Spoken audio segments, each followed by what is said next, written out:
if you're a self-directed IRA investor and you might be investing with more than just your own IRA, you may have other partners. You might be investing in multiple assets, and you might have multiple streams of income coming in and monies needing to go out to pay for different real estate taxes and repairs and things like that. A self-directed IRA would be absolutely impossible. So what you can do is create an LLC.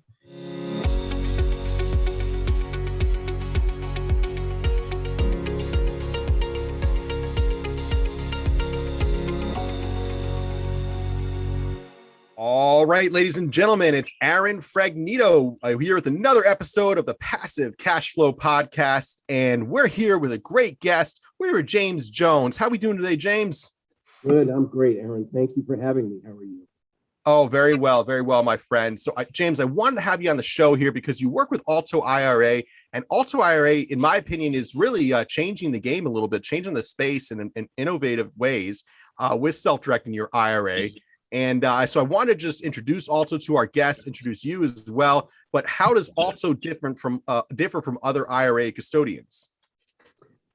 Well, great. Again, thank you. So very innovative. They really were the first custodian to embrace this entire change in what we call fintech, right? So it's applying technology to financial service companies. And the self-directed IRA industry is a 45-year-old industry, right? Not something new, but the underlying accounting and administrative platforms were based on decades-old technology. So ALTO came along and saw the friction points, what were the challenges to completing a transaction in these new online investing platforms. And so they built up a platform from scratch that really, again, embraces technology using different API touch points. Mm-hmm. No, and that's amazing. I work with so many different IRA custodians, and it is amazing. They all kind of do the same thing at the end of the day, but they do it very different ways, right?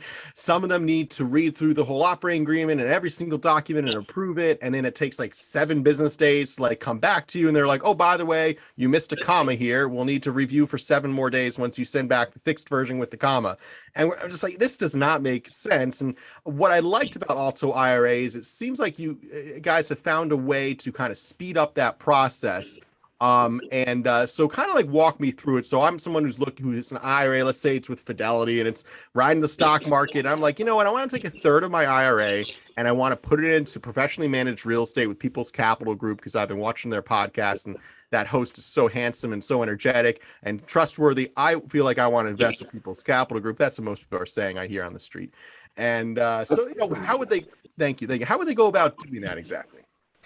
Right. So to the first point what you make is really interesting. So traditionally, the average retail investor is 99.9% invested in public securities, stocks, bonds, mutual funds, and ETFs.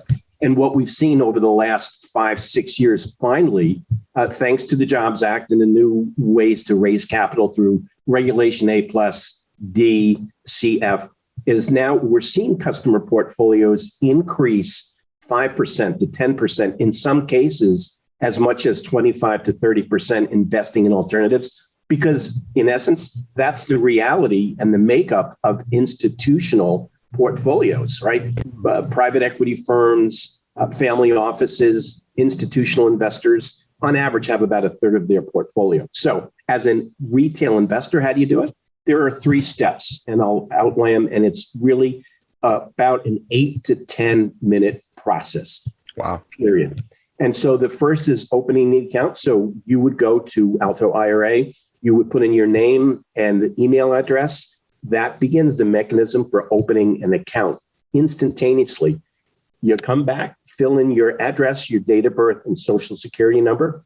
About 5 clicks complete, and you're done. The account is open literally in about 2 minutes. That's amazing. Step 2 is then funding the account, right? By initiating a transfer from a resigning custodian. So you would just simply check on the box, drop down. It's coming from Fidelity, Schwab, E-Trade, Merrill Lynch, Morgan Stanley, et cetera. You click that button. Mm-hmm. You put the amount that you want to come over. You upload your latest statement. bang, that transfer process is in place. And Alto is the only custodian that actually is able to pick up and take on the responsibility of completing that transaction. And then number three, here's the really neat spot. When somebody is investing on the Alto platform, they already are working with one of our assigned partners. So the deal sponsor documents are already uploaded into the system. So they just simply click on the deal sponsor. They sign any subscription agreements, PPMs, et cetera, with the digital signature, done. That is about a total 16-click process, which takes, again, about 8 minutes. In order for that actual transaction to take place, we've done it, you're just moving cash over, in 3 to 4 days, as opposed to 3 to 4 months. Yeah, that's incredible. I mean, I've worked with some IRA custodians who I won't mention here, but they've taken over 30 days to open an account, fund the account, move it into an investment. I mean, they'll take a week and a half just to get back to your email. And again, it'll be like one little thing, and it'll be another week and a half for them to be like, oh, good work putting that comment in, you're now approved. And so I really, and at the end of the day, what's funny too is the IRA custodians that are reviewing all these documents so closely, and they also don't catch things all the time either. Like one time there's a little term that needed to be changed in an operating agreement, but like another IRA custodian totally missed it after like 7 business days of reviewing the document, and I'm like, you guys don't even really review the documents that well, And so I really actually like the process when you're self-directing your IRA of being able to review the documents yourself, click through the process, open the account, in 10 minutes, fund the account in another 10 minutes. That's much faster than what I've seen. Most of these companies are having you fill out paperwork, you got to sign it, scan it in, send it back. It's like not even done through DocuSign. It's amazing. So you're all online, and that's why I want to have Alto, James here come on with Alto and talk about this, because I've worked with probably a dozen custodians, and I'd say you guys are definitely the easiest, the fastest. And, let's be honest right now, time is money, right? You look at these cryptocurrency markets, you look at all these markets, right? You think, oh my God, if I got in 90 days ago, I would have made $30,000, right? So whatever, I would have made another 100% on my money or something. So if you're trying to get an alternative investments, for example, we're buying a building right now. We had a bunch of investors wind in on the deal, and then, some of them missed out because they waited too long, right? They just didn't take action in time. They didn't sign the documents. They didn't move the capital. So now they missed out on the opportunity. Hopefully we'll have another one in the future, but time is money. If you're not moving your money fast these days, then you're losing money because inflation is skyrocketing. So the longer it sits in an account, not riding with the markets, the longer you're going to lose money. So that's why this is important as well. And the ease, right? Not having the headache of So I'll touch on that very quickly. This is an interesting business school case study, right? So really the whole reason behind this is that this industry that was started really in 1974 when IRAs were created, this is not something new. This is just an IRS provision that allows you to go to an IRA custodian to invest in alternative assets, right? But that was really a business to consumer model. In fact, it was really a one-off. So you would go to a local RIA meeting, find out that you could be a hard money lender, then you would go find a self-directed IRA custodian, and you would do a one-off transaction. And so that is how the whole platform for accounting administration was built and set up for one-offs, right? Mm-hmm. So now when we're in this online environment and we're working with a B2B to C environment with a deal sponsor such as yourself, we need speed and execution. So the entire system was not built for this model of a custodian working and partnering with deal sponsors such as yourself. So that's really the business model has changed from a B2C to a B2B.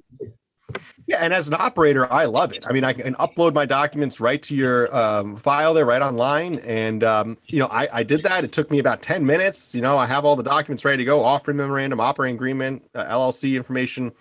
And now the investors can go right on Alto IRA, look up all the information, decide if it's a good investment for their investment goals, and proceed right there. It's a lot of times as the operator, I'm emailing back and forth to the IRA custodian. Again, they don't respond to emails for days. I maybe have to email in 2 or 3 times. Often you're just emailing like a general info at email box, and you're getting a different person responding every time who doesn't really know where the account's at. So, it can be very frustrating working with IRA custodians. I've even been to the point where we just close and we're like, just send the money when you can get your act together and send the money, IRA custodian.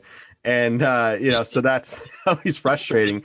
And then, but I also want to talk about the cost involved in self-directing your IRA. So is Alto more expensive than your average IRA custodian for all these luxuries here? Or what are we looking at to start an account? So again, this is a kind of an interesting business case study, if you will, but it's really pretty simple in that technology allows for reduction in costs because of reduction in friction points, meaning you don't need as many people behind the scenes running around doing things manually, right? So the average self-directed IRA custodian has an annual fee of about $300 per asset per year, $100 to open the account, $100 for each and every transaction. So, if you take an average self-directed IRA portfolio of 3 assets, you're looking at about somewhere just shy of $2,000 per year.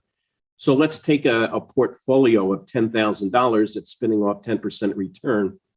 You're making $1,000 and spending $2,000 in fees, right? It doesn't work, right? Yeah. So the reason that 1% to 2% of IRAs, of the 50 million IRAs in the United States, up until the last few years, utilized self-directed IRAs, because it was not cost effective. So this is after technology and the ability to have a good customer journey and experience. The second issue is price.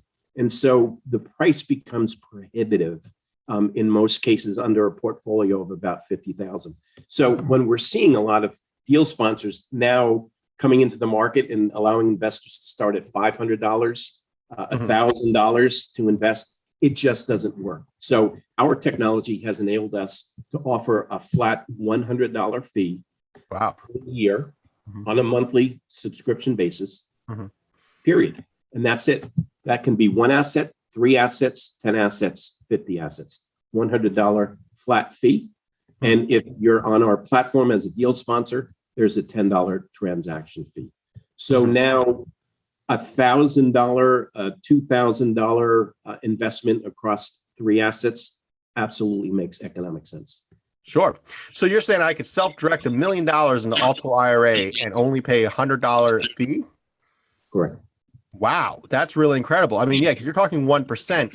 That's a steep fee. And I remember when self-directed IRAs companies would charge that. Like, when the space was just getting started, they could charge that, right?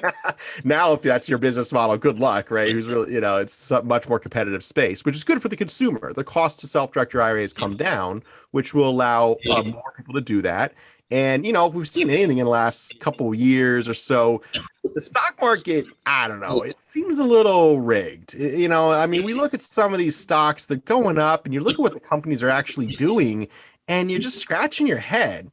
And then you have these meme stocks where they're just basically playing games, and it's like, the big elites versus us small guys putting our self-directed IRA in.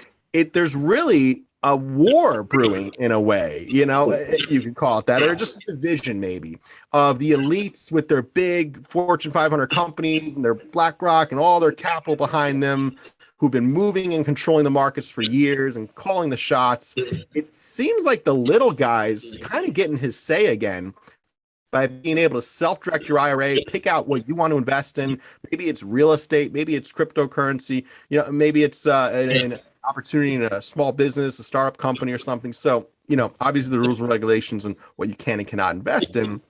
But is this an awakening of like freedom of wealth? It's almost like the middle class has figured out how to build their own wealth and take control of their retirement account. And, a decade ago, you couldn't do this. You had to give your money to some big company that thought they were better than you and knew how to trade better than you. And you had no control of what your money's doing. And so this is nice. It's like an awakening, isn't it? It is what we call the democratization of Wall Street. Finally, yes, absolutely. Several years ago, you did not have an opportunity to invest in the next Google or Microsoft, right? And now we do. We have that opportunity. We have the opportunity to invest in real assets like real estate that's collateralized. That doesn't necessarily have to lose everything, right? Because it's secured. And again, if we take a look at the average high net worth investor, they have 22% of their assets in Wall Street. Their largest asset class is real estate, and that's 40 to 45%. So yes, now we can invest in real estate and across multiple types of real estate assets. So this truly is the democratization of Wall Street. This is the greatest thing that we've seen since the 1934 Act. Yeah, it's so important. It gives the power back to the people. And, you know, we have a sneaking suspicion, in my opinion, the government just keeps getting bigger and bigger and bigger. And eventually what we've seen, history repeats itself, is that if government gets too big, it almost eats itself, you know? And I think by this little rule, I know it's a small token in the whole big game, but being able to self-direct your IRA is really a strong tool that I'm glad the politicians didn't take away. Now, they were going to take away the ability to self-direct your IRA and really restrict that, but that was essentially changed out of the current bill. But just go over what was in the current bill just a week ago, and that's a scary thing that really wasn't on the headlines all that much. I'm glad the politicians came to their senses and took away the restriction to self-direct your IRA, so that doesn't seem like it's going to be enforced now. It's a fast track to get voted out of office anyway. And what were these silly politicians trying to push last week? What was the law that was in the bill? So part of this, or maybe much of it, comes out of the Peter Thiel $5 billion Roth IRA, which meant in the eyes of the IRS, this was an abuse of the system, if you will. And because he made a bunch of money, because he invested wisely, successfully, found the American dream, invested in companies that were starting, very successfully cashed out, and the IRS said, no, you can't do that in America. Like, so annoying. Anyway, go on. And so, true, technically there was not an abuse. He followed the IRS rules, where he grew a Roth IRA to a $5 billion point. So, you know, he did have great opportunities because of who he was in his network. Absolutely. The everyday investor doesn't necessarily have those opportunities, although, you know, you can go to any number of these platforms like an angel list and invest in startups. You just have to be smart enough to know which ones. So anyway, without getting into the weeds, they decided to go after Peter Thiel by going after the everyday investor. So the bullets basically that we dodged was any capital raise that required an investor to be accredited would no longer be allowed to do that in an IRA. So that would be a Regulation D raise, right? So that's the first part, that investors would no longer be allowed to invest. But the reality is, with a lot of the accreditation laws being changed, right? You don't necessarily have to have certain net worths and income. You can become accredited by taking your Series 65. So they've loosened those laws. So what you're really doing is affecting more Main Street investors, not just the super wealthy. The second part of that bill, which would have been really devastating for many purposes, would any investment that was a Reg D investment would need to be unwound within 2 years. So think about that. You've got a private market with no liquidity. You would be forcing investors to try and sell into a market that doesn't exist today. But in order to do that, think about the companies that had raised capital. You'd basically be decimating those. They would be forced into bankruptcy and foreclosure, and then that, of course, affects the employment market. So you would have people unemployed. The results would have been devastating. So that was a great thing. The second was that there would be no more backdoor Roth IRAs. And again, this is not just meant for the super wealthy. If you have combined income over a ballpark about 180,000, you can't contribute to a Roth, right? But what you can do is contribute to a traditional IRA and then convert it to a Roth. Now, you still would have to pay taxes on any gains within that. Yeah. But the idea is you're taxing the seed versus taxing the harvest. So for any everyday investor that may have done really well in business or had a good year, they still would be able to invest and convert dollars into a Roth. The other major point, and this is very much in real estate investing with self-directed IRAs, there would be no more LLC or checkbook IRAs. And the point there is, if you're a self-directed IRA investor and you might be investing with more than just your own IRA, you may have other partners, you might be investing in multiple assets, and you might have multiple streams of income coming in and money's needing to go out to pay for different real estate taxes and repairs and things like that. A self-directed IRA would be absolutely impossible. So what you can do is create an LLC, and you can then have one checking account where you can partner your different investors. You can partner on multiple assets, and you can handle the income streams in and out. And that makes absolute sense. And those would be eliminated. And that would be very devastating for the self-directed IRA industry, of which 65, 70% is invested in real estate. Yeah. I mean, what are these politicians thinking? Like, do they even understand how business works? You can't just make a law that says you need to wind down all of your investments in a huge space that is literally aimed at making long-term investments, right? About a third of our investors self-direct their IRA into real estate for our real estate fund. And their view is long-term. A lot of these people are, 40 years old, maybe, and they're not going to be able to even touch their IRA for another 20 years. So why would they invest in something that they're going to pull out of in 2 years? Real estate for us is a long-term investment. We buy in high demand markets. It grows over time. It's professionally managed. When we buy it, it's mismanaged. We buy for a discount. So, but it's a maturity investment. It takes time to make a good return on it because we refinance over about a 4-year period. So our whole strategy would be thrown awry. We'd have to sell the buildings or whatever to get them out. I mean, we probably do fine because real estate's so hot right now. We'd probably laugh all the way to the bank. But the bottom line is it would probably hurt it would definitely hurt the market. It's so crazy. Like if I were any smarter, I'd feel like the politicians are trying to force us to keep our money in the stock market with a bunch of Fortune 500 companies. And it's almost like they're working for the corporations or something. You ever get that feeling like politicians are working for corporations and not for you? It's a sneaking suspicion I have sometimes. It seems like this law may have reinforced that sneaking suspicion. My wife says I'm not allowed to talk about politics. Okay. You're right. We are agnostic here. Okay. We love politicians. They make great decisions. No, obviously this is frustrating law. Obviously this corporation said, hey, you know what? These pesky self-direct IRA companies are allowing people to take their money out of the stock market and out of the S&P 500.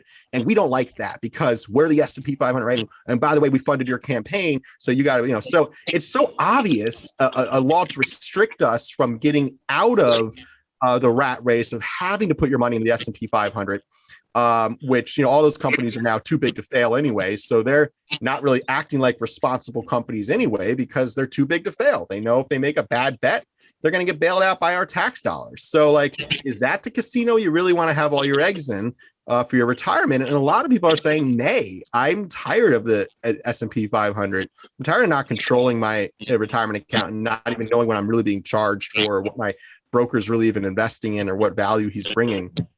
There's a certain pride to taking control of your retirement account. I love it when I work with someone who's like an older person who's just like, hey, for the first time in their life, they're getting out of the stock market. They're taking control of their retirement account. Or I was talking with a single mom the other day who was looking to self-direct some of her IRA and had saved up a good amount. And it was a really exciting time for her to do this now. And it was really it's an amazing feeling when someone takes control of their retirement account, and that excitement with doing that and diversifying some of their capital into real estate really is an amazing experience for people.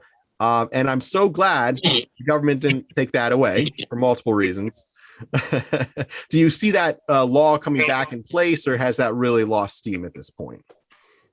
Hopefully, it lost steam. I mean, our industry got together with a number of different, we created a number of nonprofits and started to work with lobbyists to educate our local politicians and congressmen. And we got several politicians involved.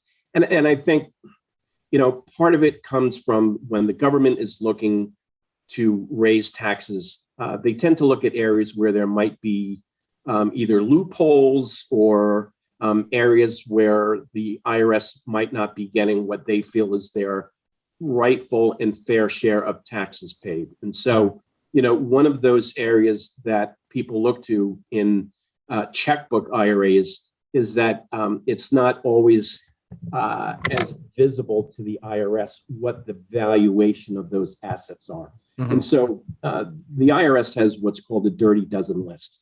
And that's the top 12 things that are flags that the IRS can audit that has proven to be a problem in the past. And specifically, the abuses that the IRS has seen with self-directed IRA checkbook or LLCs is in the conversions. So I'll give you a perfect example. Let's take a house, a real estate investment worth $100,000.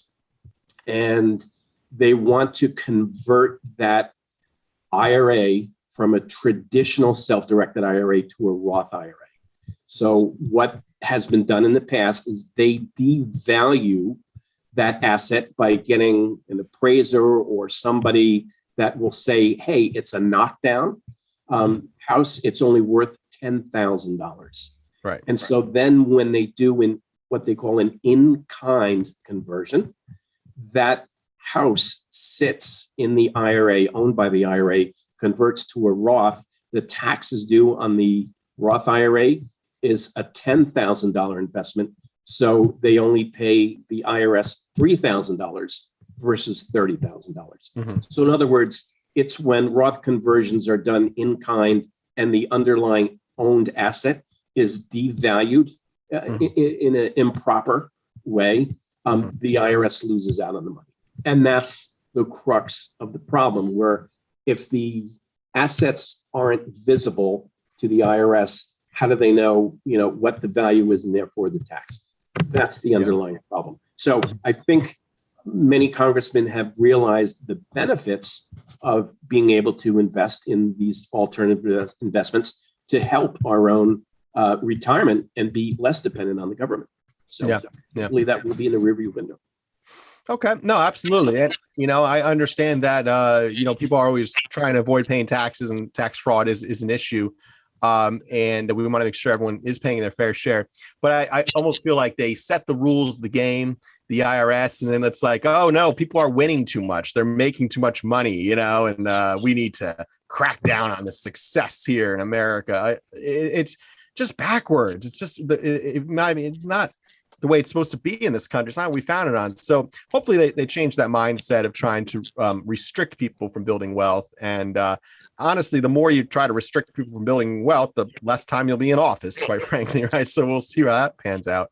All right, well, that's good to know that, there is some explanation behind that there. And maybe they find a way to crack down on checkbook IRA LLC accounts and have, one extra rule in place. The appraisal has to be done by, a party selected by the IRS or something like that, and that would solve the problem instead of pulling out the whole carpet and like, nope, no more of these.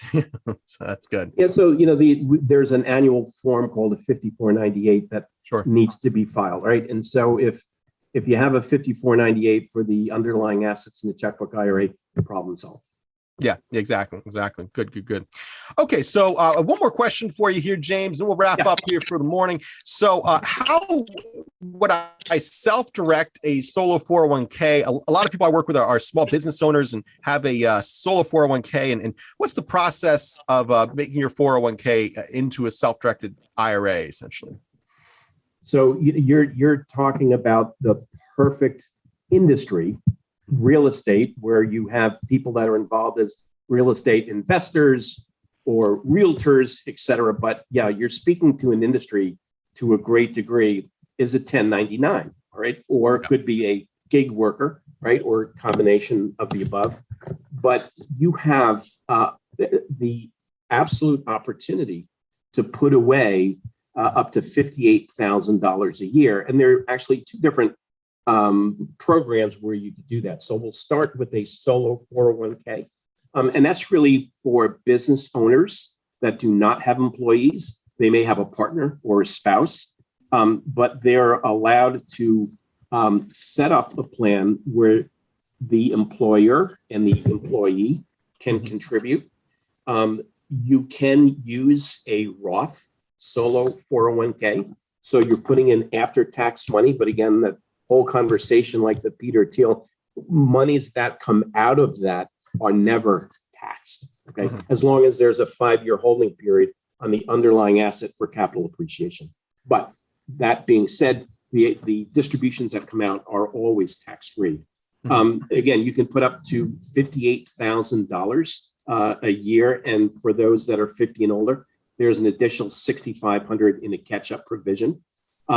This solo 401k does not come under the heavy restrictions and provisions of ERISA laws. And so, in fact, you can even set up your own solo 401k. So you don't need all the, the heavy rules, regulations, admin processes. It's very simple to do. It's filling out a simple form and filing that with the IRS. The other is what's called a SEP, a Simplified Employee Pension Program. You can also put away up to $58,000 a year. There is very little administration. It's just an IRA. So literally a SEP can be opened in minutes. Right. And it does become a business expense deduction. So let's say, you had a really good year and you made $200,000, $58,000 would come right off the top of what you're going to pay. So you can use the tax laws to your benefit by being knowledgeable. Really, at the end of the day, may have felt or sounded like, we're kind of bashing the IRS, but, the IRS says that it's your ability to pay taxes, but it's your right to avoid taxes, not evade, but avoid.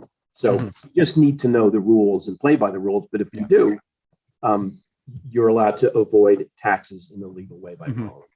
No, I'm not bashing the IRS. It's important we pay taxes, right? We need to have, military, schools, roads. These are important things. We all want to pay our fair share. But yeah, it is a little crazy sometimes, with the Fed and I mean, it's really an interesting time right now, and our institutions that are in place to safeguard against hyperinflation, to, safeguard against being limited to keeping all your eggs in one basket. I hope they take the right actions in the near future to slow down inflation and I try to recognize that it's not a temporary problem. If I hear one more politician tell me that inflation is just a figure of my imagination and it's temporary, I'm not really sure if I'm going to keep listening to them, so it's just an interesting time right now with inflation where it's at. But I'm really glad that we have the option to self-direct your IRA. It is a good option for many people to do to diversify, and real estate is a tried and true asset class. So that's why a lot of people are investing these days, especially in high demand real estate. We try to buy within an hour of New York City. So we focus on apartment buildings that are mismanaged in North Jersey. And like I said, about a third of our investors self-direct their IRA out of the stock market into real estate. And by the way, for our listeners, if you want to learn more about that process, you can go to peoplescapitalgroup.com. You can fill out an application form and learn more about how to get qualified to invest passively with People's Capital Group. But James, so how can people reach ALTO IRA if they want to learn more about signing up with ALTO and self-directing their IRA? It's just altoira.com. Excellent. Yeah, the process is so easy. I went to altoira.com. I put in my information for a current deal. I'm actually going to put another deal up in about a few weeks or so as well. So we'll have 2 deals on the site pretty soon. I really like the way the site works. It was easy to work with on my end, very clean, very fast. And I think our listeners will have the same experience if they choose to go with ALTO IRA for their needs there. So I hope you do. And thank you, James, so much for coming on here and explaining the situation here, answering my questions and dealing with my vague political opinions. I don't know if you can figure out which way I lean, but you'll just have to keep guessing. Well, the greatest thing that you're doing is education, right? So we talk about the democratization of Wall Street. That's allowing investors to diversify. But the other really is from a tax issue. When I worked at Merrill Lynch in the trust department, we worked with very wealthy individuals and families. And the biggest issue, interestingly enough, was not how many basis points were they paying on their funds, whether they were getting 8% or 10% return. The biggest issues were taxes and getting around taxes in a legal and compliant way. Because you think about it, that eats 25 to 30% of your returns. So you bringing education to the masses is the best thing that you can do to work with your investors to retain as much of their retirement savings as they can. So greatly appreciate everything that you're doing. Thank you so much. Thank you. No, absolutely. I appreciate that as well. And it feels good to help people diversify out of the stock market. It really does. It's like we're really doing a service here. So thank you. I appreciate your time here, James, and definitely going to encourage more of my investors to contact ALTO IRA and keep working with you myself as well on the operator side. And certainly if you're interested in diversifying that IRA into real estate, I think People's Capital Group would be a great place to look into, figure out if we're fit for your investment goals. So go to peoplescapitalgroup.com to learn more and keep listening to the Passive Cash Flow Podcast. I'm your host, Aaron Fragnito. We'll have a new episode now every week for you. So keep on signing up and listening here. We have a webinar tonight as well. So check out peoplescapitalgroup.com to sign up for an upcoming webinar. We do them every month also. And thanks a lot for joining us, James. Thank you, Aaron. Take care.